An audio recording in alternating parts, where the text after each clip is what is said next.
क्या हाल है भाई लोग, welcome back to the channel. So इस वीडियो में मैं एंड्रू यंग के बारे में बात करना चाहता हूँ। तो एंड्रू यंग जो है ये यूएस प्रेसिडेंशियल इलेक्शंस के लिए 2020 में वन ऑफ द कैंडिडेट थे। एंड ऑफ कोर्स आपको पता है कि जो बाइडेन जो है अभी यूएस के प्रेसिडेंट हैं, बट ये भी एक कैंडिडेट थे प्रेसिडेंशियल इलेक्शंस के लिए। ओके, नाउ इनका एक स्टोरी है, इनका एक प्रोजेक्ट बेसिकली लॉन्च हो रहा है जिसका नाम है लॉबी 3। एंड लॉबी 3 कोई इन्वेस्टमेंट प्रोजेक्ट नहीं है। बेसिकली लॉबी 3 का फुल जो एम है, जो मिशन है कि जो क्रिप्टो है, ओके, और ब्लॉकचेन वेब 3 को लॉबी किया जाए यूएस गवर्नमेंट को। लॉबी का मतलब क्या होता है? लॉबी की डेफिनेशन ये होती है कि lobbying is any attempt by individuals or private interest group to influence the decision of the government. So basically Andrew Yang का ये मिशन है, ये जो प्रोजेक्ट है लॉबी 3, इसका मिशन ये है कि यूएस गवर्नमेंट को इन्फ्लुएंस किया जाए कि वो वेब 3 और क्रिप्टो को अच्छे तरह से रेगुलेट करें। ओके, उसको बैन ना करें, उसमें मतलब जो उसके जो पॉलिसीज़ हैं वो अच्छे लेके आएँ। ये उसका मिशन है लॉबी 3 के प्रोजेक्ट का। और इन्होंने एक डोनेशन की तरह से इन्होंने लॉन्च किया है, तो काफ़ी लोग इसको डोनेट कर रहे हैं। तो उसके बारे में बताऊंगा। एक्चुअली यहाँ पे जो प्राइसेस है, कुछ मेंबरशिप के टोकन्स भी हैं और हो सकता है ये फाइनेंशियल इंस्ट्रूमेंट भी हो जाए। होगा नहीं होगा मुझे नहीं पता, बट इसको क्या है समझते हैं थोड़ा सा। सबसे पहले बात एंड्रू यंग के बारे में बात कर लेता हूँ। तो Andrew young is one of the guy who believes in universal basic income. इनका ये मानना है कि भाई सभी को, जितने भी दुनिया में लोग हैं, सबको एक यूनिवर्सल बेसिक इनकम, मतलब जो बेसिक नीड्स होती है, कपड़ा रोटी मकान, वो ऐसी इनकम मिलनी चाहिए ताकि आदमी को पैसे का टेंशन ना हो। उसके बाद वो जो करना है कर सकता है, बट एटलीस्ट बेसिक नीड्स उसकी फुलफिल हो जाए, यूनिवर्सल बेसिक इनकम। तो आई थिंक ये पहला लीडर है वर्ल्ड में, जिनको मैं बाय द वे बहुत मानता भी हूँ, कि पहले लीडर है वर्ल्ड में जो ऐसा कुछ मानते हैं कि दुनिया के सारे सिटीजन्स को एक यूनिवर्सल बेसिक इनकम मिलनी चाहिए। ऑफ कोर्स ये अपने कंट्री की बात कर रहे हैं, यूएसए की बात कर रहे हैं, but I am sure this is true for every country also.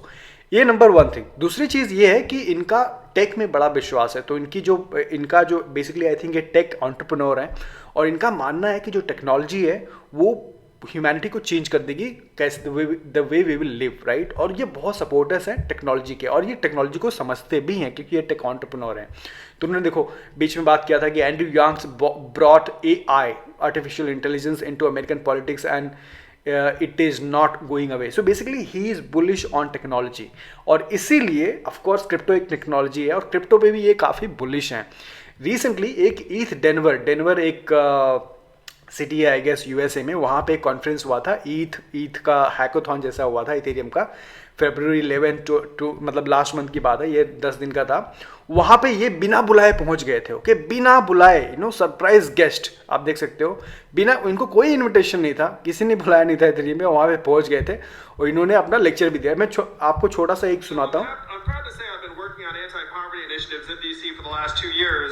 And in my mind, Web3 could be the biggest anti-poverty initiative in the history of the world. So basically इन्होंने ये बताया कि anti poverty, मतलब poverty ना हो, और उसके लिए इन्होंने बोला कि इस चीज़ पे मैं बहुत सालों से काम कर रहा हूँ कि पावर्टी नहीं हो। ऑफ कोर्स जैसे मैंने बताया यूनिवर्सल बेसिक इनकम इनका एक आइडिया है, और इन्होंने अभी बोला कि Web3 मतलब क्रिप्टो एक बहुत इंपॉर्टेंट टूल है जो पावर्टी को दूर कर सकता है। तो ये डेफिनेटली इनका मानना है, जो मैंने ट्वीट किया था कुछ दिनों पहले। एनीवे, उनकी पूरी वीडियो देखनी है तो मैं लिंक डाल दूंगा, आप देख सकते हो, surprise guest Andrew Yang. So basically coming back to this project lobby 3, join the movement. So basically ये लोग क्या कर रहे हैं, इन्होंने बोला है कि मिंट योर मेंबरशिप टोकन। तो कोई भी यहाँ पे मेंबरशिप बन सकता है और बेसिकली ये प्रोजेक्ट को सपोर्ट कर सकता है, मतलब फंड कर सकता है कि हाँ भाई आप लॉबी करो, आप क्रिप्टो के लिए अच्छे रूल्स के लिए बात करो, गवर्नमेंट को इन्फ्लुएंस करो, उनसे कॉन्वर्जेशन करो, राइट। सो यहाँ पे आप देख सकते हो, lobby 3 is a new Web3 community design to give people a stronger voice in Washington DC। Of course ये यूएस के लिए अप्लाई होता है, इंडिया के लिए नहीं है, बट ऑफकोर्स बहुत सारी कंट्री यूएस के लॉ को फॉलो करते हैं। The emergence of Web3 offers a historic opportunity to decentralize economic opportunities, eliminate barriers to financial inclusion, combat poverty and advance the human condition, right. So ये Andrew Yang का basically project है। यहाँ पे membership है, how it works आप पढ़ सकते हो, मेंबरशिप, पार्टिसिपेशन और टोकन। यहाँ पे 3 टाइप के टोकन है। एक मेंबर, किसी को भी बनना है तो वो मेंबर बन सकता है, मतलब 0.07 इथेरियम, मतलब डोनेशन जैसा है कि आप डोनेट कर दो। और ये NFT है by the way, so everything is an NFT, okay. So this is an NFT। सो 0.07, और बाद में एक 1 इथेरियम का एक टोकन है एडवोकेट करके, और फिर एक फाउंडर का है आई थिंक 40 इथेरियम का, राइट।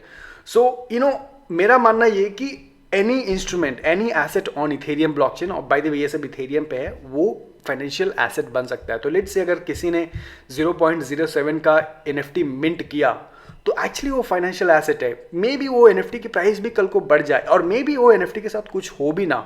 बेसिकली आप तो डोनेशन कर रहे हो, आप एक्सपेक्ट नहीं कर सकते हो कि इसका कुछ प्राइस होगा, बट यूड नेवर नो कि प्राइस बढ़ भी सकता है। यू नो लास्ट टाइम क्या हुआ था, कॉन्स्टिट्यूशन डाओ करके एक लॉन्च हुआ था, कॉन्स्टिट्यूशन डाओ। कॉन्स्टिट्यूशन डाओ ये था कि ये लोग यूएस कॉन्स्टिट्यूशन ये लोग मिल के बाय कर रहे थे। तो मतलब फंड सब लोग सपोर्ट करेंगे, डोनेट करेंगे, और कॉन्स्टिट्यूशन, यूएस कॉन्स्टिट्यूशन ये लोग बाय करेंगे।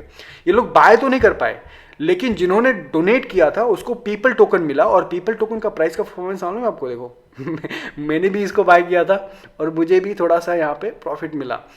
हालांकि ये लोग बाय नहीं कर पाए कॉन्स्टिट्यूशन डाओ, ये प्रोजेक्ट फेल हुआ, तो भी ये टोकन का प्राइस ऊपर गया था, और आज भी आज 0.05 पे ट्रेड हो रहा था। एनीवे मेरा पॉइंट ये है कि देखो ये फाइनेंशियल इंस्ट्रूमेंट है नहीं, ओके ऐसा नहीं बोल रहे कि भाई इन्वेस्टमेंट है, financial advice, right.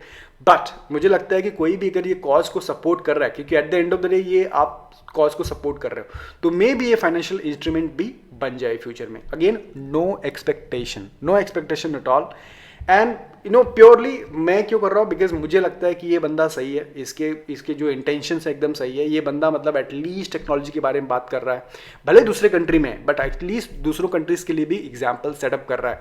Universal basic income के बारे में बात करता है बंदा, जिसको मैं 100% बिलीव करता हूँ कि यूनिवर्सल बेसिक इनकम होनी ही चाहिए हर एक इंसान को गवर्नमेंट की तरफ से। So that is why I think he is a good guy, I like him. So whether ये फाइनेंशियल इंस्ट्रूमेंट बनता है नहीं बनता, I don't care, but I thought I'll keep you guys posted. Let me know what you think. सारे links डाल दूंगा. I'll see you in the next video. Take care. Good night.